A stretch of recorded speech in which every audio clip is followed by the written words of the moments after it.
Caitanya cult.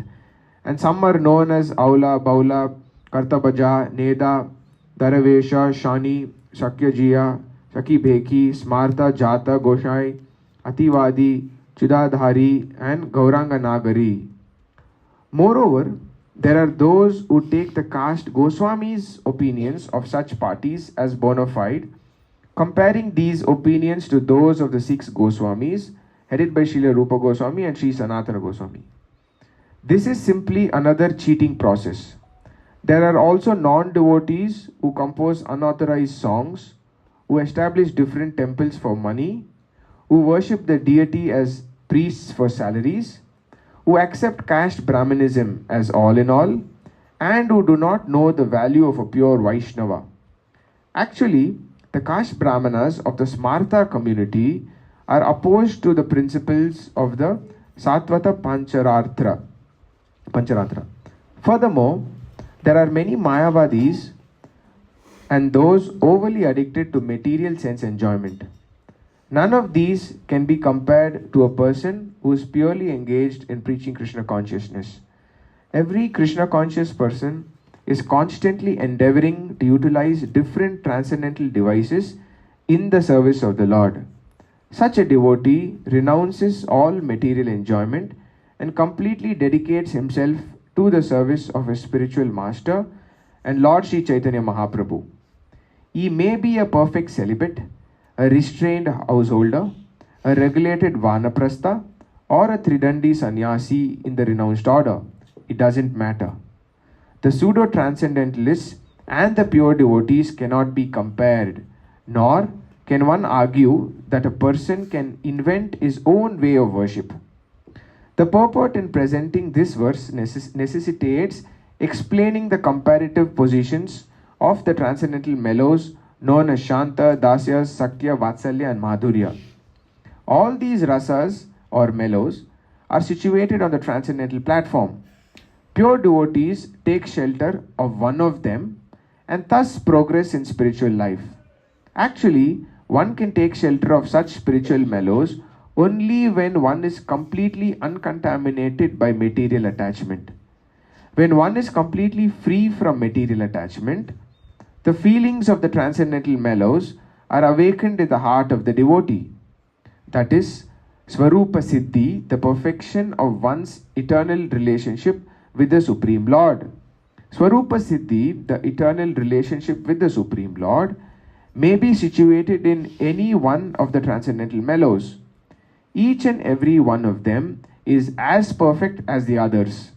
But by comparative study, an unbiased person can realize that the mellow of servitorship is better than the mellow of neutrality, that the mellow of fraternity is better than the mellow of servitorship, that the parental mellow is better than that of fraternity, and that above all other mellows is the mellow of conjugal love.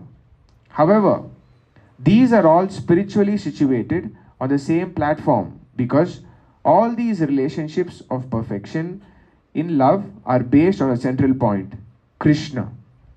These mellows cannot be compared to the feelings one derives from demigod worship. Krishna is one, but the demigods are different. They are material.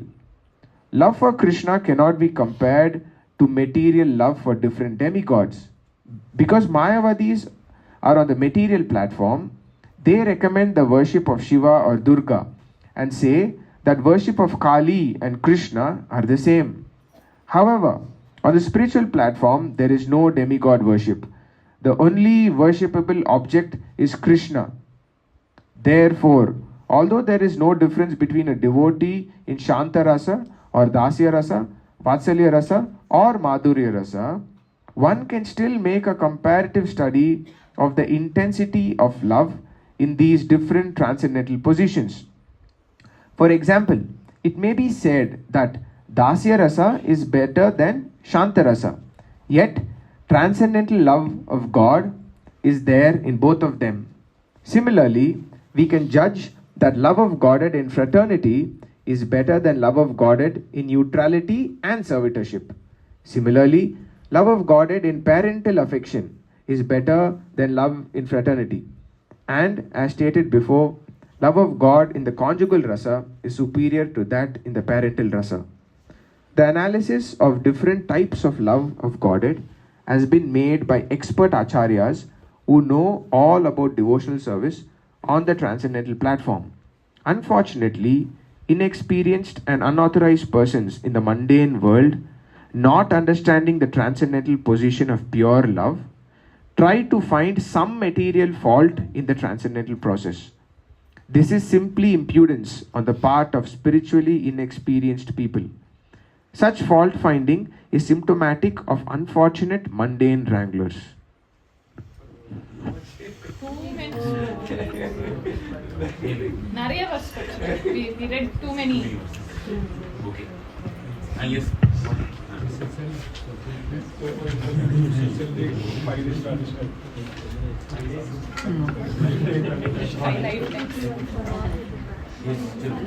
In text 76,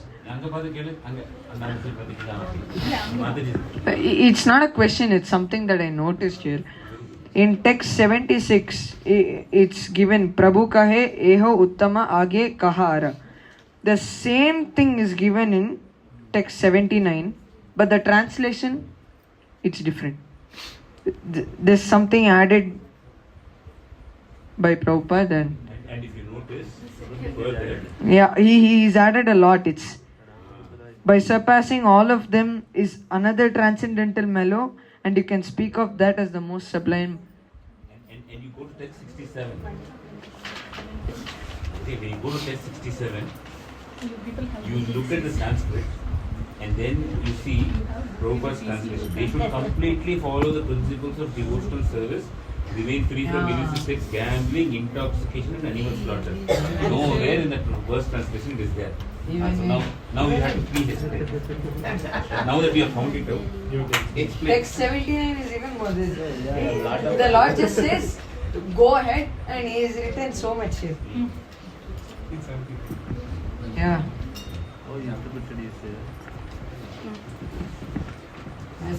I was just thinking now. So what do you think? What are you thinking? Why Prabhupada is writing so much? He's saying as it is, but he's writing so much. You give it.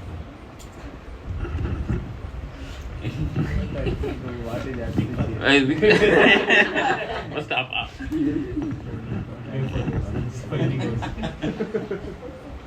ஏன் நீ தேவையில்லாதெல்லாம் கண்டுபிடிக்கிற? தேவையில்லாதன்னு யார் சொன்னா? English. Okay, why you are finding What do you want? making us answer? So this is one point which is brought out, like Prabhupada is telling something more. Mike Prabhu. That's okay. No, we are recording. No. I'm just asking a question. So apart from this, anybody else here, you have any thoughts, anything that you like, any reflections on these or questions? Questions, I think we'll keep it to the end. It's too high for most people here. But otherwise, what do you all say? So there's one point what Prahlad is saying about Srila Prabhupada's translation being much more than what the verse has said. For all the assembled distinguished Vaishnavas, anything you'd like to add on top of it, please go. That gives your father some time. Vivek Prabhu, as Chaitanya Mahaprabhu keeps asking, go ahead, go ahead. Ramananda I mentioned this is the highest perfection. For example, he starts with Dasya Rasa, Ashanta Rasa, as the highest perfection. But then next Rasa also he says as highest perfection. Why is that, Prabhu? He can't say one as highest, and he cannot say something above that as highest. Srila Prabhupada mentioned something in the purport, but that is where it was there. So you can please summarize that big purport. When I think Srila Prabhupada some sort of answer to that, Prabhu. They're all equal, but there is relativity. So that relativity part, could you please bring out, Prabhu? There are distinguished Matajis also available. Don't tell Prabhu only. Call Matajis also.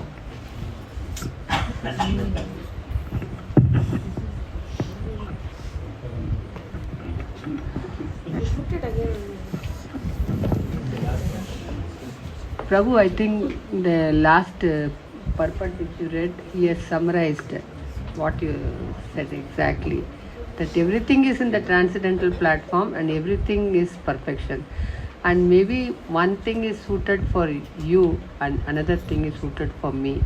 The individual soul reaches perfection in Dasya Rasa or Shanta Rasa or some other rasa according to his propensity. It is not that it is all tailor made and everybody has to go to conjugal type of love. One may be very happy with Vatsalya Rasa. So you can say that Madhurya Rasa is perfect. It has got all the ingredients of the previous rasa. But for one individual soul, that may not be suitable. For some other person, it is suitable. So he has put it in hierarchy, but at the same time, he has said that this is also perfection. For me, it might be Dasya. For you, it might be something else, higher. That is what I see.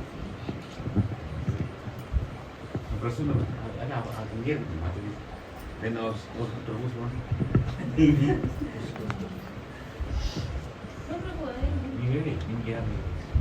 actually, I was a little late, so I thought, because Mataji already shared the link from which I was just going through. The first thing that I read was, sorry, Prabhu. For a pure devotee, it was actually when I started reading the first verse of today, it was actually talking on the pure devotee. Then, I was just crawling, thinking that, Prabhu, by the time I come here, I should be well prepared with it. But I feel the last summary that Prabhupada has given, for me, Prabhu, it was like, all the questions that were there in the starting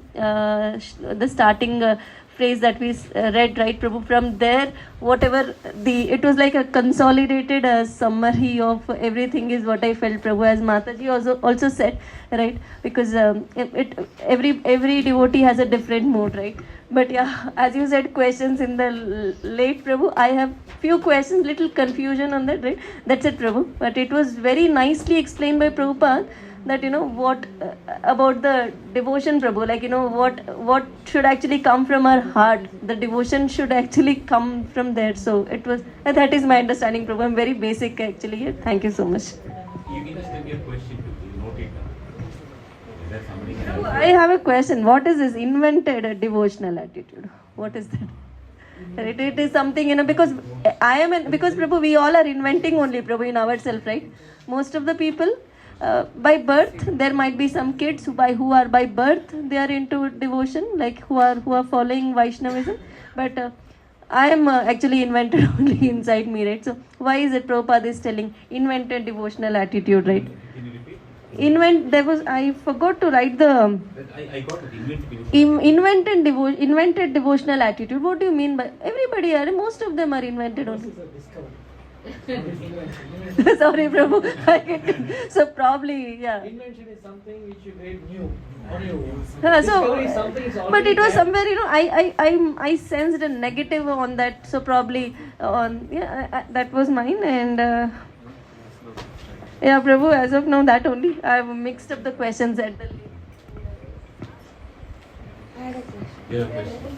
Anand, you have a question.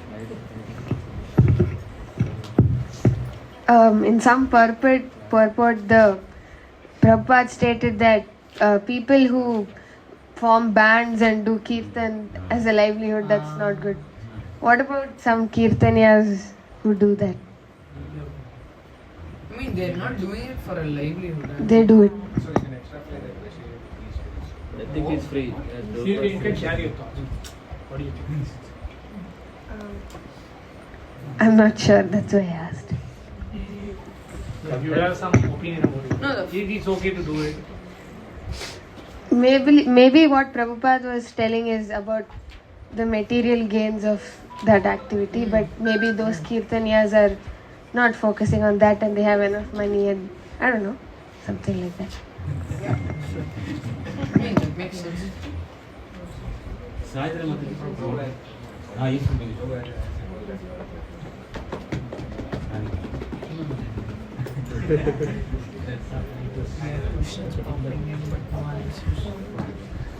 the point where Prabhupada was mentioning about material activities, and I think is extended to priests also, right?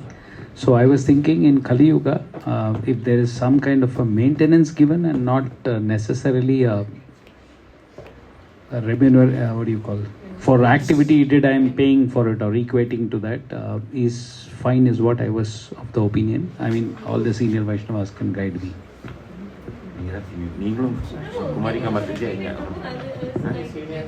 No, Mataji, I was of the opinion that for Kali Yuga, for maintaining, especially like a place like Bangalore, you cannot expect him to stay somewhere unless he pays a minimum rental. So if some kind of maintenance is paid for the priests, it has to be paid, rather it become like that. So I was just of the opinion that it is fine to pay some money to the priest. I also had a similar thing, because like, we should not have a material.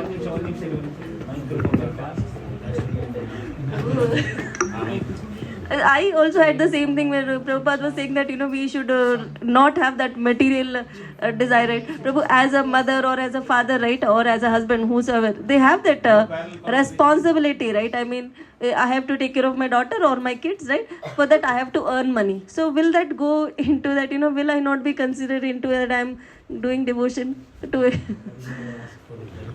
This is every time a question, Prabhu, for me. Should I stop earning and sit like that? No, we cannot do, right, Prabhu? Then again, that is every time highlighted in most of the... I see that, Prabhu, actually. I'm sorry. The thing is, like, the questions are very good. You should turn your face. You can turn behind also, you turn that side also. I came and I sat and Or if you see first,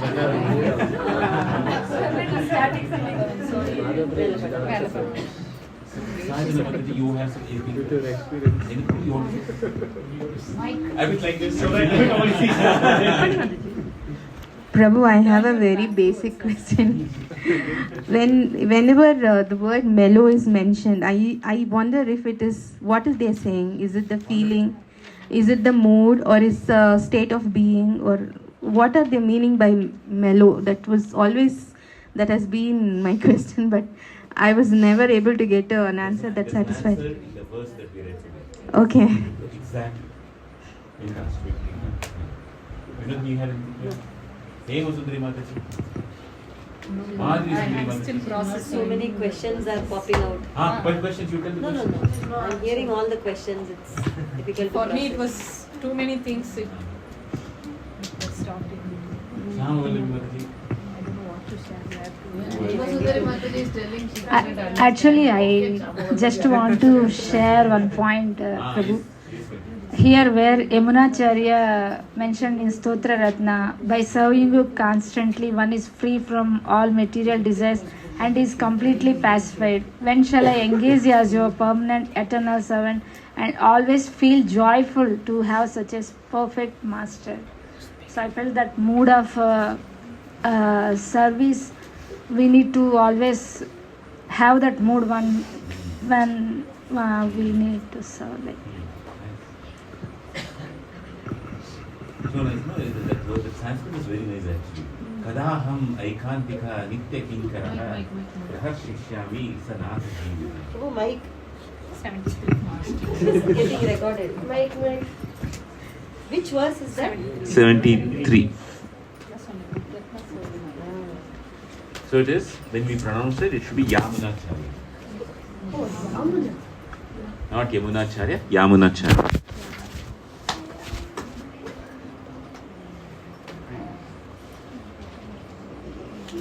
Verse number 2. Maybe I'll just address Saidana Mataji's question. Anybody else wants to give an answer to all the questions? You have noted it down. And what is this?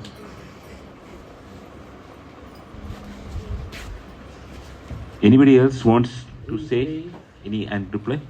Harisham Prabhu?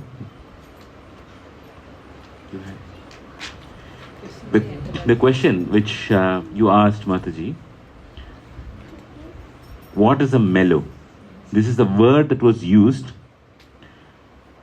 particularly by Bhaktisiddhanta Saraswati Thakur for the word rasa. And very important here is, we use the phrase Krishna consciousness left, right, and center. The definition of Krishna consciousness is given in verse number 70. The first line of that verse is the one from which Srila Prabhupada translated that entire first line of that verse. Krishna Bhakti Rasa Bhavita Matihi. That is Krishna consciousness.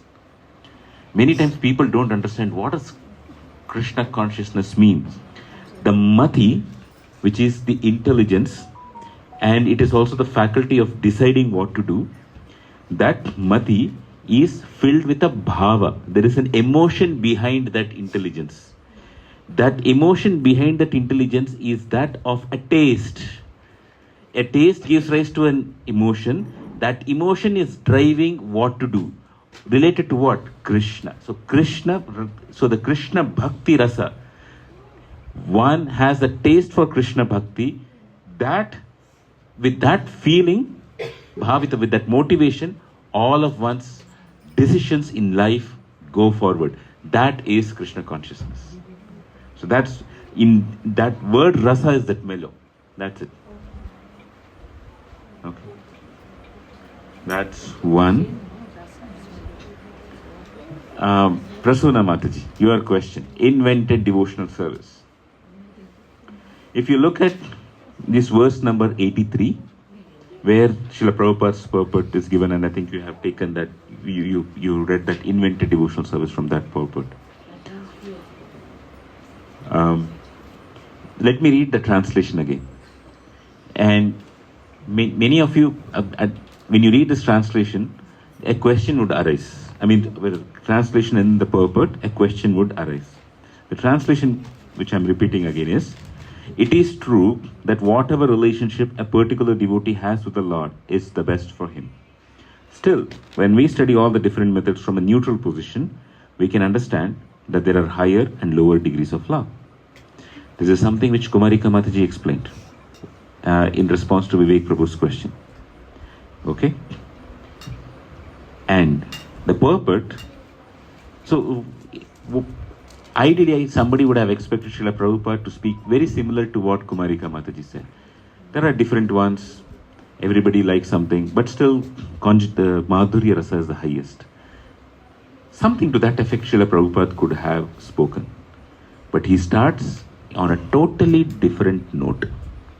He starts, Bhaktisiddhanta Saraswati Thakur explains that this verse does not advocate the whimsical invention of some methods of love of Godhead. It's very clear, Sakya Rasa, Dasya Rasa, the fraternal love, there is a Sakya Rasa which is fraternal love, Vatsalya, everything is clearly given. Where is this invention coming from? The clue to that is towards the end of the second paragraph. Bhaktisiddhanta Saraswati, like it said here, there are many unauthorized parties pretending to belong to the Sri Caitanya cult, and some are known as Aula, Baula, Kartabhaja, etc. These Aula, Baula, Kartabhaja, Gauranga Nagari, these are the invented practices in devotional service. This is the one which is being referred to. Why is Prabhupada writing like this? Or why is Bhaktisiddhanta Saraswati Thakur writing like this? It's because Madhurya Rasa is told to be the highest. Once you say that is the highest, and you just leave the point there, an Acharya has to also be clear that you cannot have your own concoction of Madhurya Rasa. And during his time, there are a lot of people who were having their own concoction. And he was speaking to his audience, at his point in time, to tell, there is the highest, but don't concoct. For example, the Gauranga Nagari, this is a stream of thought which existed in Bengal in those days, much less today, where they believe Gaurang Mahaprabhu, during the day when he was in Navadvip, he would traverse the streets of Navadvip, and as he would traverse, there will be beautiful ladies who would like to look at Chaitanya Mahaprabhu, and they would be satisfied with him, and then he would have some loving dealings with them. And the perfection of life is to become a lady like that. That is what they believed so.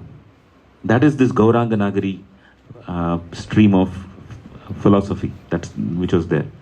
Likewise, you have this Aula Baula. They all had their different understanding of Madhurya Rasa. But we want Madhurya Rasa. Ours is different. We don't wait for Krishna to come and engage in a loving dealing with us in the way in which, like Gaurang Mahaprabhu would meet somebody on the street, or Krishna with the gopis. We are the servant of the servant of the servant. We don't go direct. And to stress all of that, Mahaprabhu is telling all of, Bhaktisiddhanta Saraswati Thakur is giving this background. So 3/4 of this purport is meant to caution that right now Ramananda Rai has told the highest in one sense, but don't mistake it for something which is what commonly people think. You have to hear it from what the Parampara says. That's what it is. Okay. Now we'll come to your question. Mother Priya's question. Bands and kirtanias for livelihood.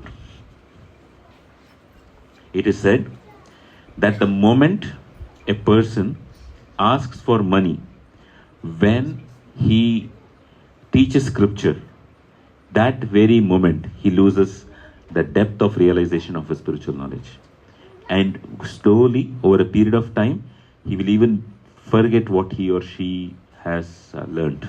Learned not just in terms of memorizing or understanding the commentaries, but even the interest in spiritual life will go away.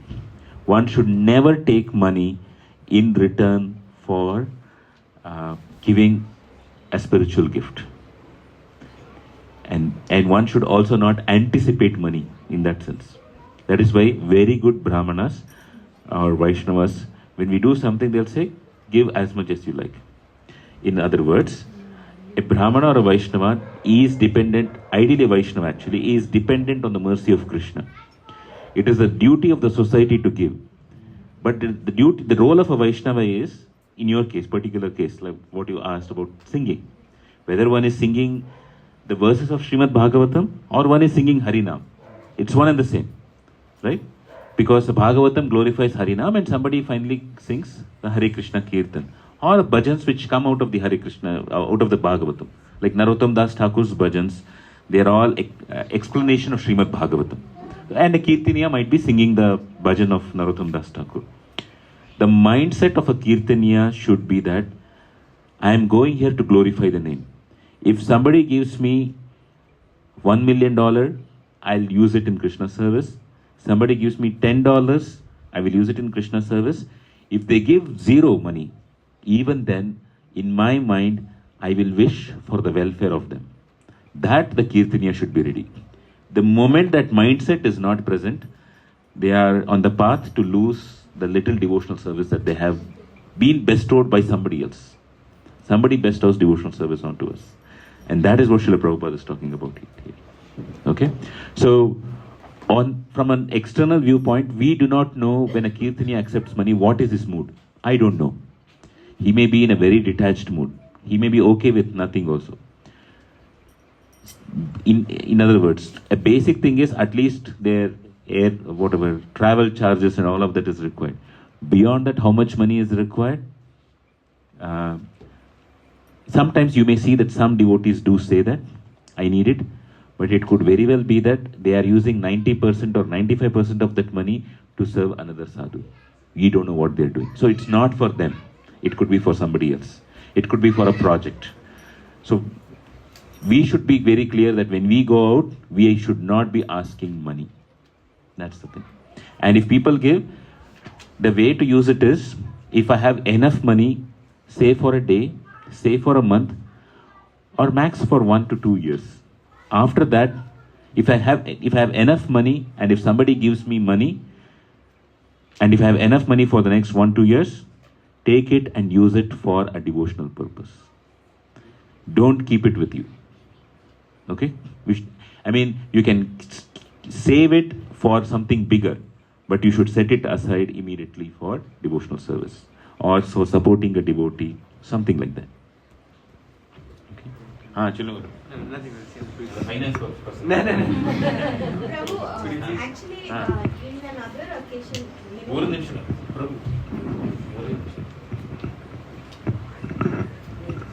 Prabhu, the daily messages that is posted in our SNGM group, in one of those messages, Prabhupada has mentioned if somebody is coming and asking for a class and you have to go out and take, you ask money. If they want a free class, they have to come to the temple and attend. So this are these contradicting like? No.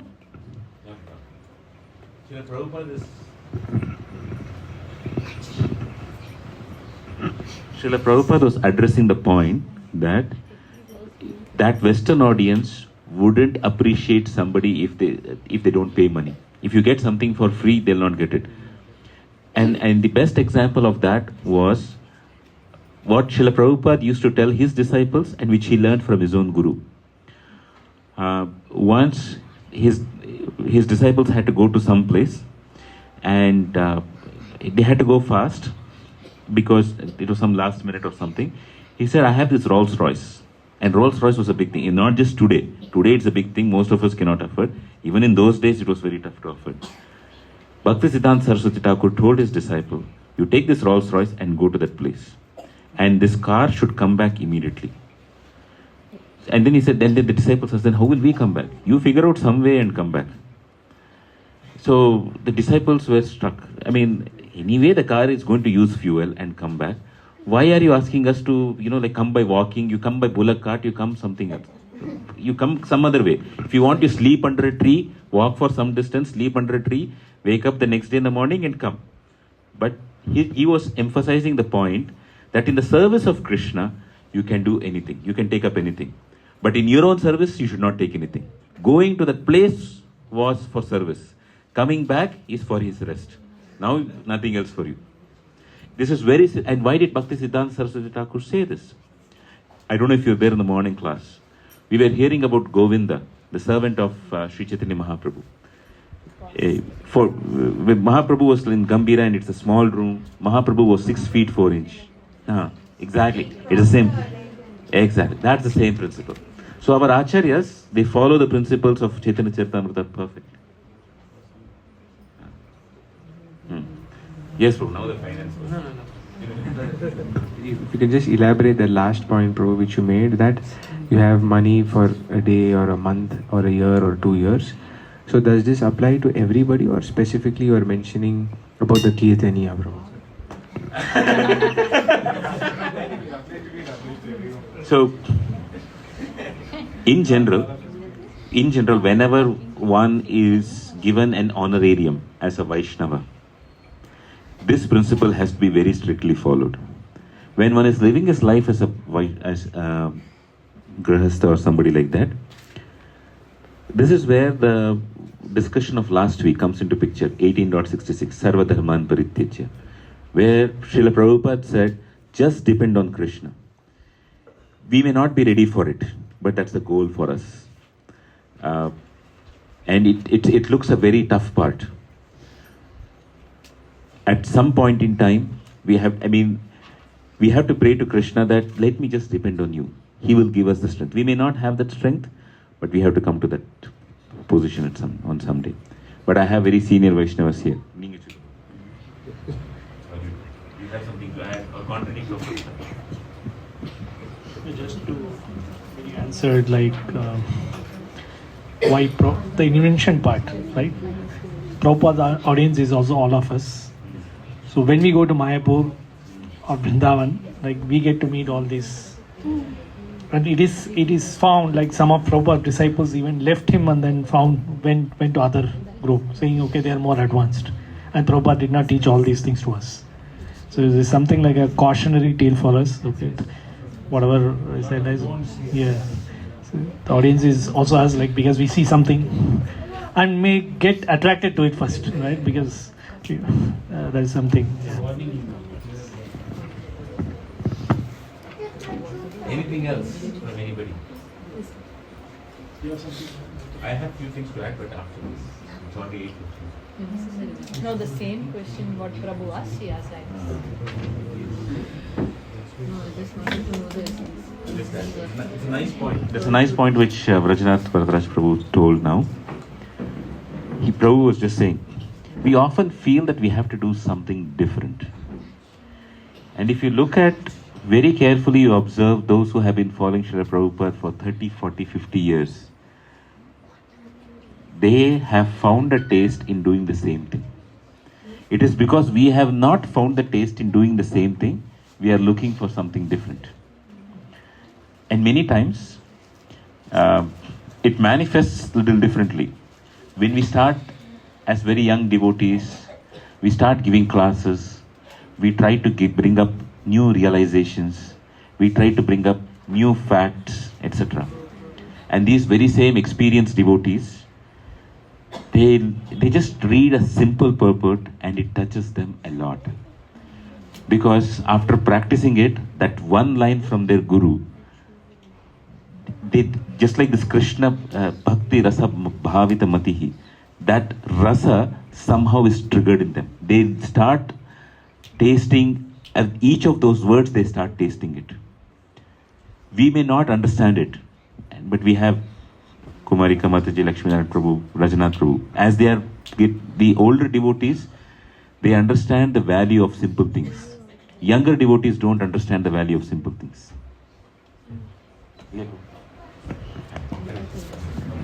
Is that great? Sulochana Mataji, you want to say something? You are the host for today.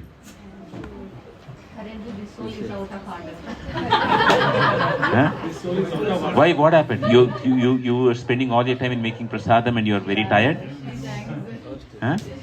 Sorry for that.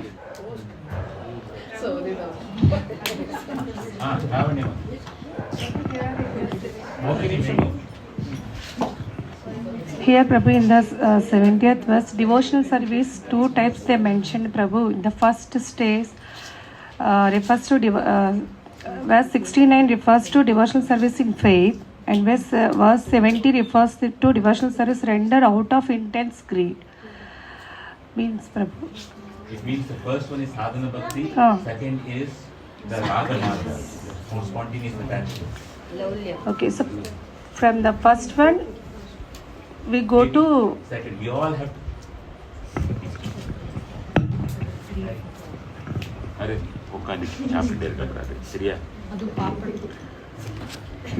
we commonly think that one goes to the stage of sadhana and then one goes to the stage of raga marga or the path of raganuga. Commonly devotees think that way. Srila Prabhupada actually has given us sadhana bhakti and raga bhakti one shot. When you start the first thing in the morning,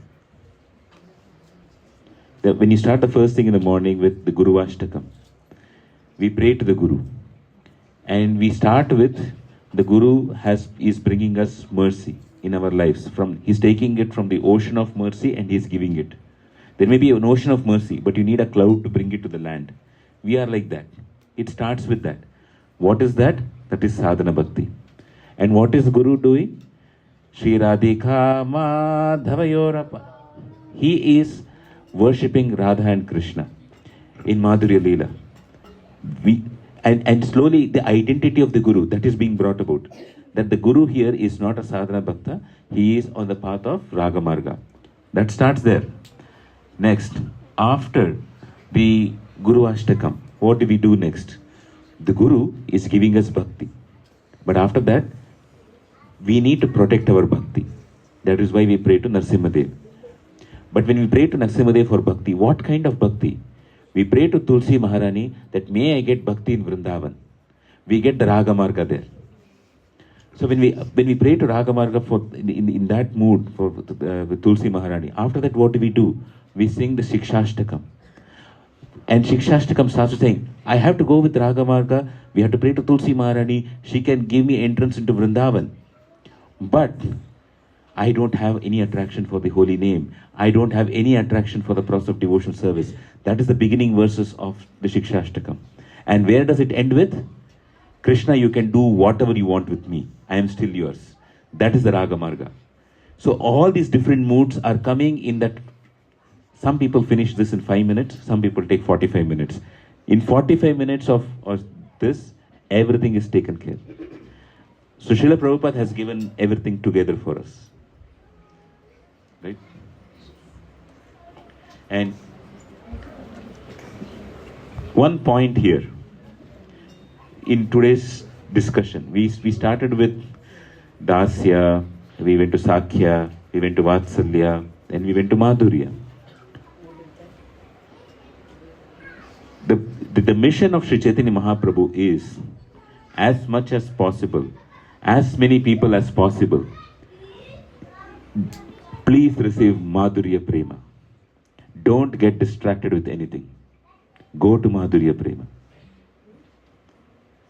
You may think, and we discussed, there are devotees who would like to go with, like, say, with the worship of Lord Vishnu, Lord Narayan, Lord Varahadev, Lord Narsimhadev, everybody. It is nice, it is valid. But Mahaprabhu's fullness of mercy is in Madhurya Prem. And that there's a particular kind of Madhurya Prem which is following in the mood of gopis of Vrindavan.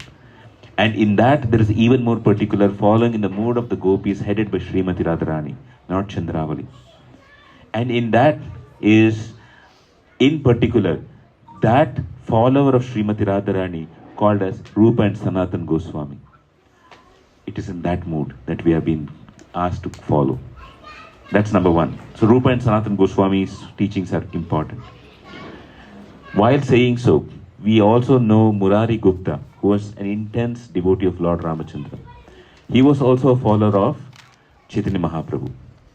So Sri Chaitanya Mahaprabhu is that one person to whom we can, people from various backgrounds can get access to. But there is one important thing. When Sri Chaitanya Mahaprabhu, to get access to Sri Chaitanya Mahaprabhu, he also gave the Shatbhuja form. In his Shatbhuja form, he showed himself as Lord Rama, he showed as Krishna, and then also with a Kamandalu, as a traveling mendicant, as a sannyasi. So, you see in the Leela of Sri Chaitanya Mahaprabhu that those who are followers of Lord Rama can also get entry into Sri Chaitanya Mahaprabhu's Leela. They get attracted to somehow or other, right? There's a followers, those who like Krishna. But the important thing here is neither Rama nor Krishna is without Chaitanya Mahaprabhu. There is, the entrance is for us, it is actually Chaitanya Mahaprabhu. Right? We are followers of Gaurang Mahaprabhu. That's the point.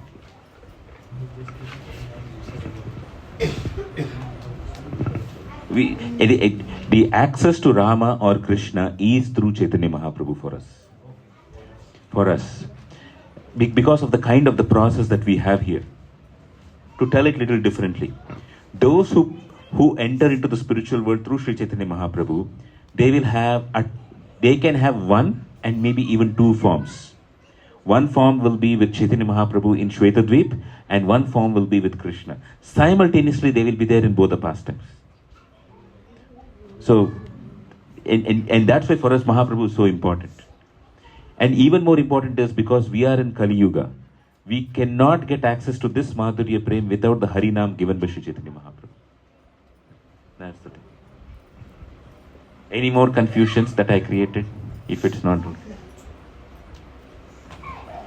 Okay, very important prayer we have to say.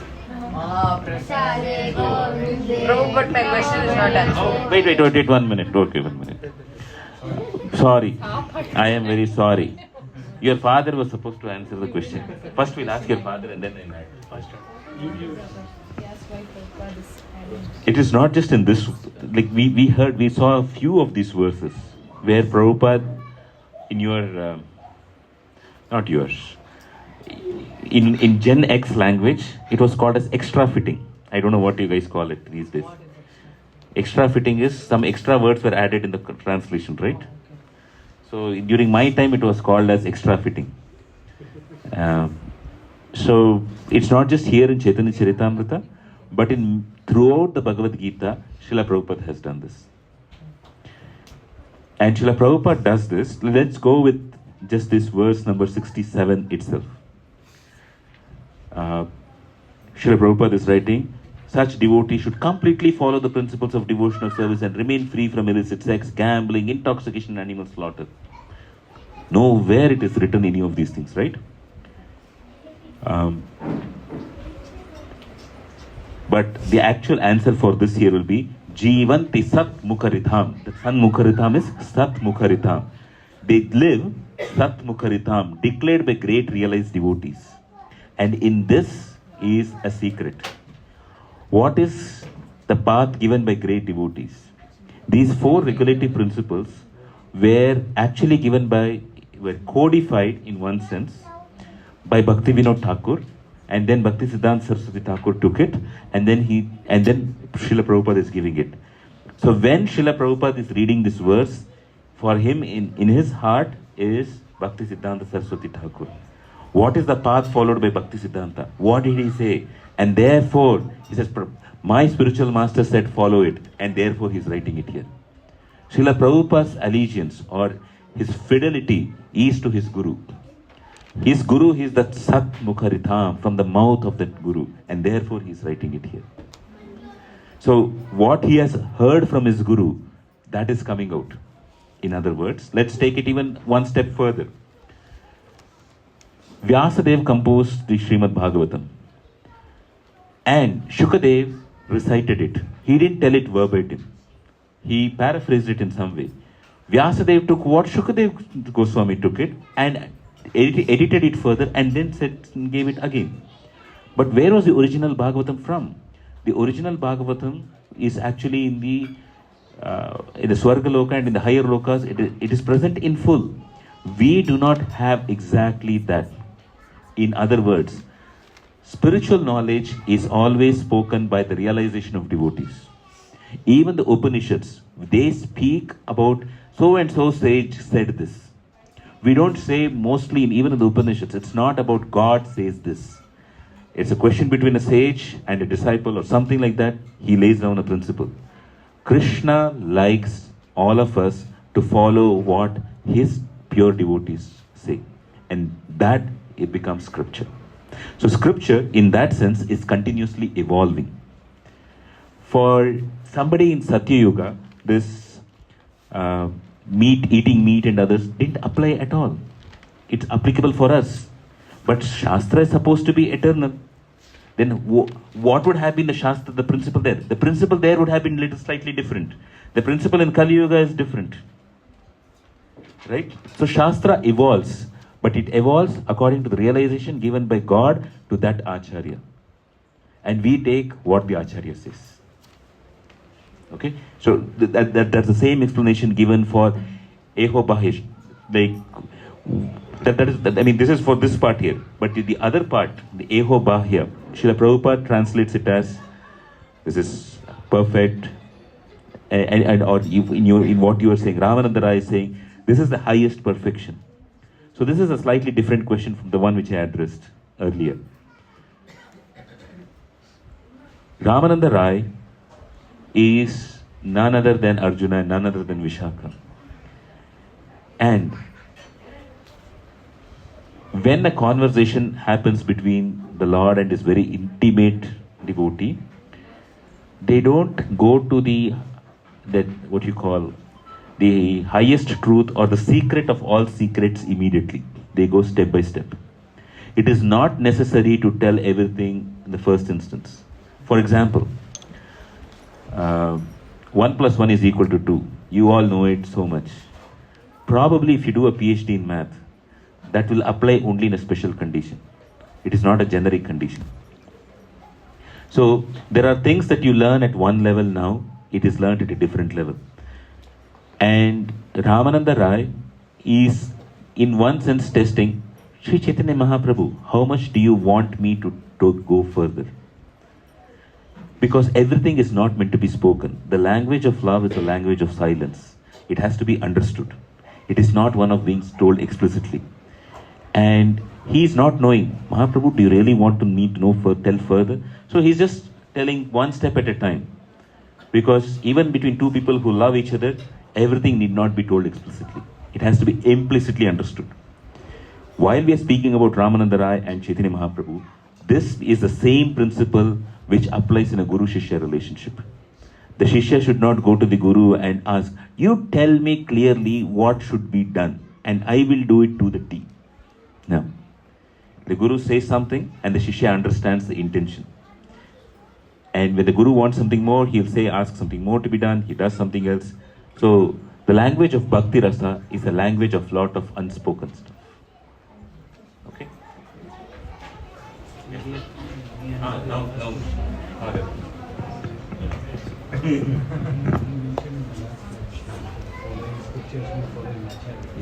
Yes. Kumari, you want to say something? Mike, Lakshmi Narayan. Mataji had a question last week. Question. Mataji's question, Prabhu. Mataji had a question last week. You told you'll answer.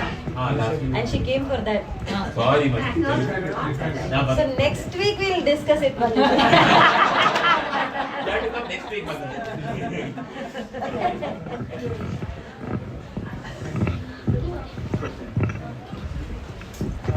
Hare Krishna Prabhu. See, this Swarupa Siddhi, right? It's a realization of one's eternal position with the Krishna. So which means everybody is having one position with the Krishna. It can be any of this mellow. This out of 5 mellows. Santa, Dasya, Sakya. It is majorly like realizing our eternal relationship with Krishna. So it can be either one of these 5 categories.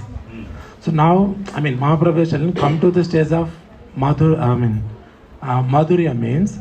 So, it can be possible like one can realize as it can be there in the Dasya. Let's take it as example as in the reviving the real state with the Krishna. Let's realize as a Dasya. So it's not clear. Okay. You started with the assumption that we have a particular Swarup. I have forgotten and I have to go back to it.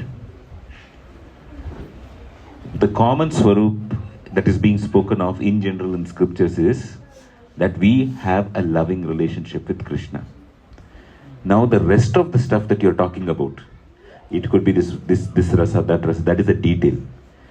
Does it mean that we already had it? Does it mean that no, we don't have it, we cultivate it according to the way a guru gives to us or by the inspiration of the devotees around us? There are different opinions by different acharyas. And that is a big topic. So,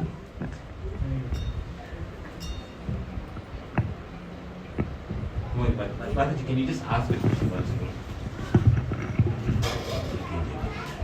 Otherwise, I will be guilty of Vaishnava. We were talking about the prescribed duties. So I was asking about the Shraddha ceremony and other rituals which are, we think that it is part of our duty to do it for our ancestors. So what about that? As a Vaishnava, how do we do it? Is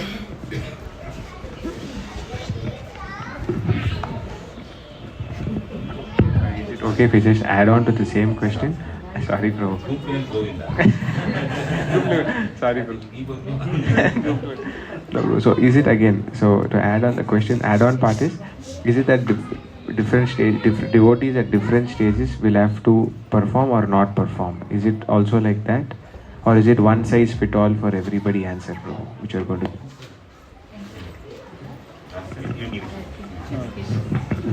Part of that you had answered saying till you get full Shraddha, we can follow the occasional rituals, is what I had noted down. So yes, that's from a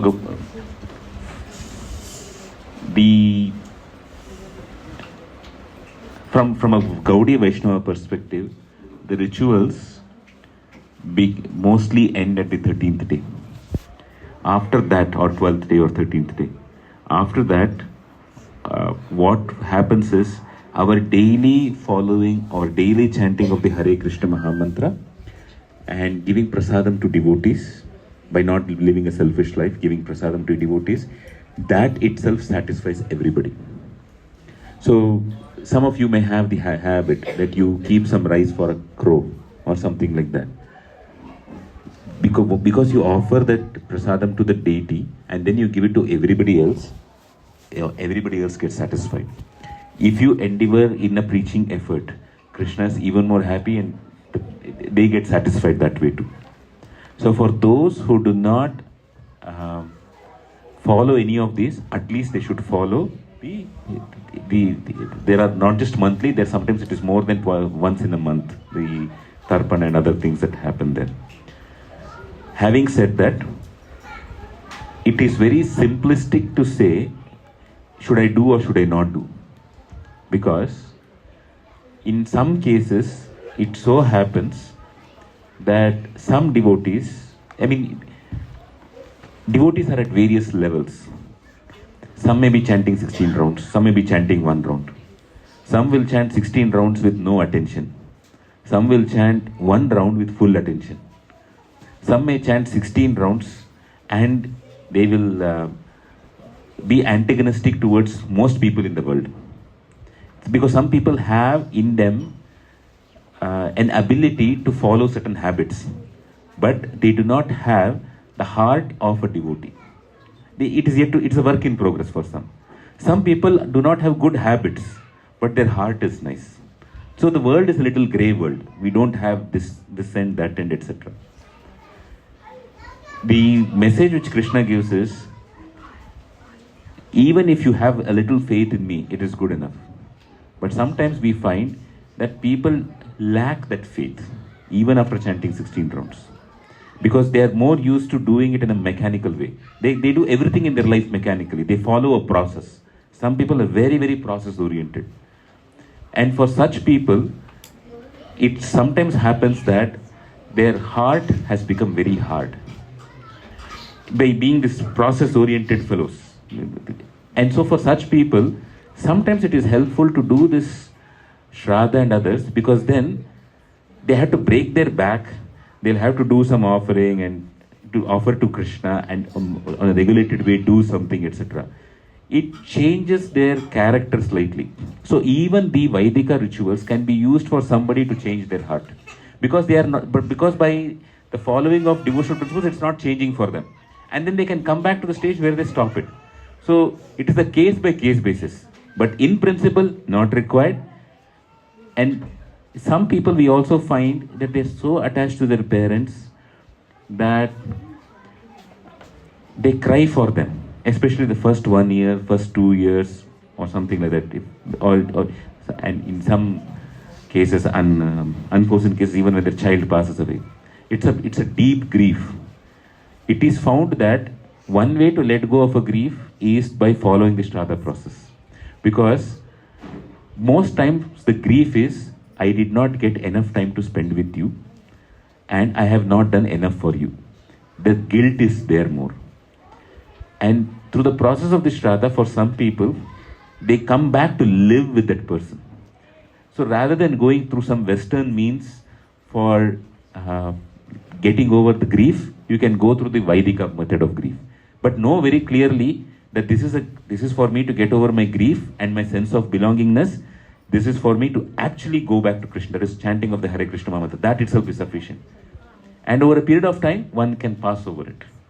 So, the final answer is what Baldev Vidyabhushan said. There is the Sanishta, Parinishta and Nirapeksha devotee.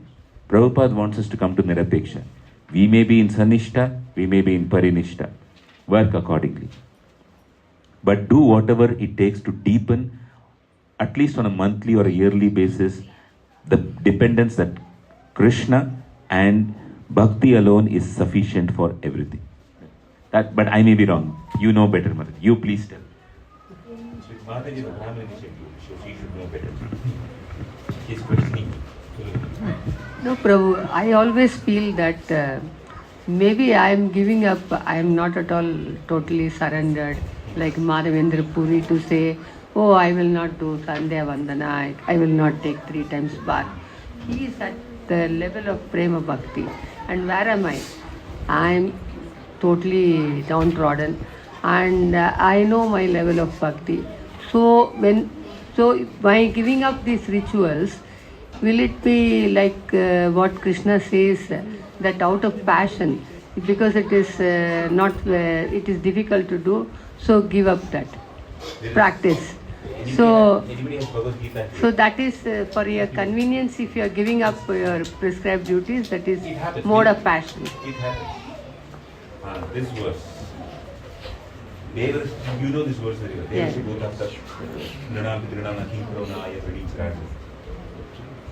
Sarvatmana yesh sharanam sharinyam kato mukunda parikritir. There is one more verse similar to it where it is stated, even if it is imperfect, still it is okay. And that's like in general, even if it is we are nowhere near Madhavendra Puri. But even if you are imperfect, Krishna, it is, I mean, the order of Krishna in Sarva Dharman Parityajya is, I am giving you an order, give up everything else. Why are you afraid? You just render bhakti to me. That is his part. Right? So that mature devotees and especially elderly devotees can take it. Younger devotees typically have a problem, as I said, of laziness. How to handle that laziness is a different thing. That is why we have in our ISKCON movement so many services in the temple, so many preaching endeavors, so that nobody is made to be lazy. Everybody gets something or the other. This is the word for it. That one? No. Krishna says in 18.7, I'll just read the translation alone. Prescribed duties should never be renounced. If one gives up his prescribed duties because of illusion, such renunciation is said to be in the mode of ignorance. This is 18.7. So, then he says in this 18.8, anyone who gives up prescribed duties as troublesome or out of fear of bodily discomfort is said to have renounced in the mode of passion. Such action never leads to the elevation of renunciation. So I always put myself in both the categories.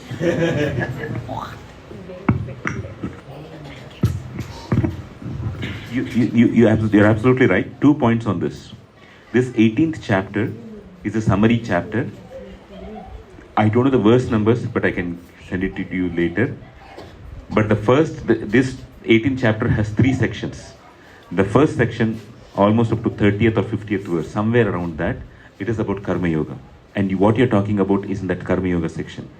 Then, finally, by the time he comes to the 18.64 onwards, that is the pure bhaktis. And in between is the Jnana Yoga section. He puts all of these together. So, having said that, you hit the nail on the head, saying, am I giving up my prescribed duties? What is a prescribed duty for a Gaudiya Vaishnava? That is a question that has to be raised. We do have Hari Bhakti Vilas, which tells us our prescribed duties. For example, as soon as one wakes up in the morning, one is supposed to tell certain shlokas.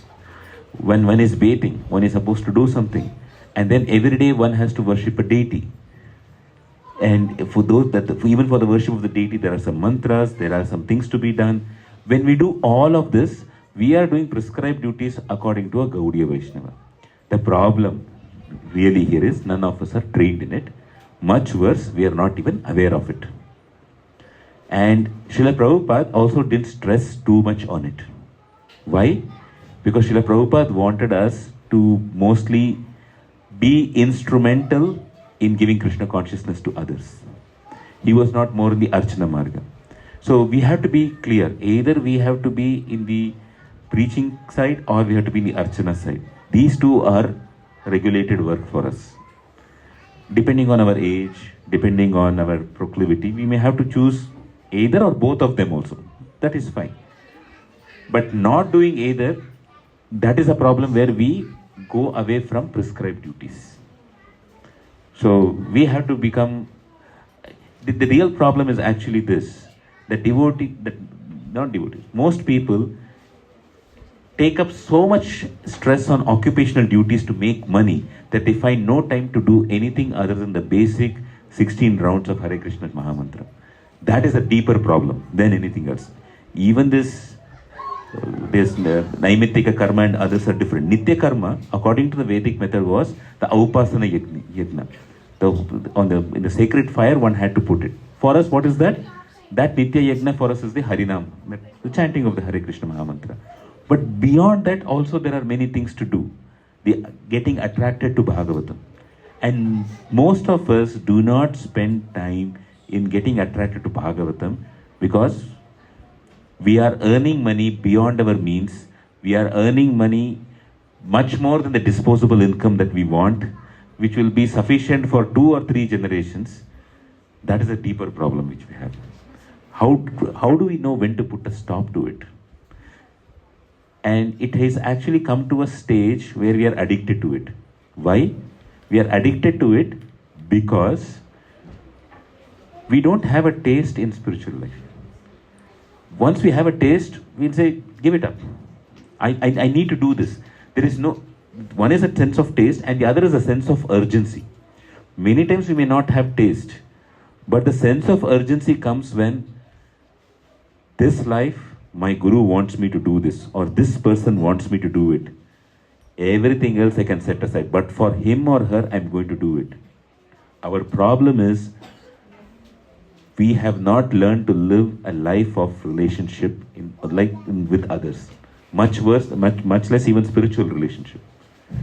So, to look back at Nitya Karma as such for us here is, or even the Naimittika Karma is, to figure out, I think the starting point for most of us is, how much can I give more time for Krishna?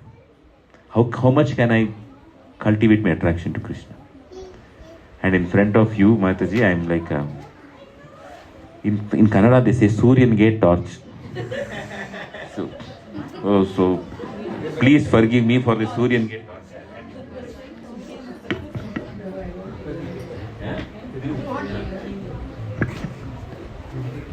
I have my doubts, that's why genuinely I'm asking. Because what to do, sometimes I get different messages and I get confused. No, I'm not saying don't do, especially with respect to the Shraddha, I'm not saying don't do it. It's just the shelter one should know clearly. In fact, even in doing the Shraddha, if one has the right set of priests, it becomes a highly devotional work. It is just that one has to know the Sanskrit mantras very nicely. In the sense, one has to understand the meaning of the mantras. I have done that. I do know the meaning of some of the mantras. I could connect so deeply and so nicely to Krishna. I found it very energizing, Mataji, very honestly to say. But most people don't know that. They think that there is a priest who is going to take care of it. And it doesn't work that way, actually. And in fact, when you go through, there are layers and layers of meaning which come in those mantras. And suddenly the entire Bhagavatam, the Caitanya Caritamrita, everything comes in front of you. In one mantra, so much meaning comes into picture. So for those who like it that way, they do it. It's okay. But one has to know what one is doing there. That's the whole point. Probably you can share those mantras which you are talking very much correct. Sorry, Prabhu, when you said, right, there's some of the mantras, because you said that you are very well. I mean, mine is different because I knew the meaning from childhood, so that's a different story. I don't know anything, so probably some mantras which you can share in the group. We can, when some teacher says, okay, this is a mantra, okay, I will, I can, but whom am I a disciple of? I am a disciple of Srila Prabhupada. So my first endeavor is, the Bhagavatam and Caitanya Caritamrita is something which everybody should be perfect with. If I add anything more to it, it is extra fitting. Just like, for example, you would very much appreciate some Python scripting. You can learn some, there are various ways in which you can possibly appreciate, but not everybody else looks at it that way. That's an acquired flavor, or however you call it. Likewise, there are doctors here. They think in different ways, right? So, but I cannot make everybody say that only if you know Python coding, then you can enter into devotional service. I shouldn't be doing it that way, right? Sure. Bhagavatam shlokas, like where I am share with me, probably, I will try to understand, more the translation, Okay. more the purport, Yeah. love that. Yeah. See, very honestly speaking, I am going through an internal churn on whatever Kumarika Mataji's question. The next level of answer to that, Mataji, is we probably do not have the complete guidelines on this, what to do on a daily basis from Gopala Bhatta Goswami. He gave it in a very cryptic way. He gave, few things here and the rest you have to understand. It is just like saying, do Achaman. That is just one line. But then you have Keshava, Narayana, Madhava, Govinda, all those mantras come into picture. Then there are different mudras. You have to keep this finger here, etc. But for somebody who has been part of that culture, they don't, you don't need to tell all of that. Do Achaman means all this 1, 2, 3, 4, 5, everything, all this next step comes into picture. So many of the things which Gopala Bhatta Goswami has given looks like that. Is there something more to it? Are there certain books which are missing? I don't know. Because there are many other things which Gopala Bhatta Goswami has given, which we in ISKCON don't follow. There are some people who say that this was given just for the Grahasthas because they were feeling that this is a very new cult of Chaitanya Mahaprabhu. For them at that point in time in the 16th or the 17th century, to make a step towards coming fully, it was given a step. But by the time it came to Bhakti Siddhanta Saraswati Thakur, not required. There is a question mark on this. Do I have an answer on it? No. I honestly don't have an answer. Prasanna Mataji, this is where I am right now. I am confused. Okay? But the boys, young, but they are all waiting for prasadam. They're just how much. If I hadn't asked my question, Sorry. Okay.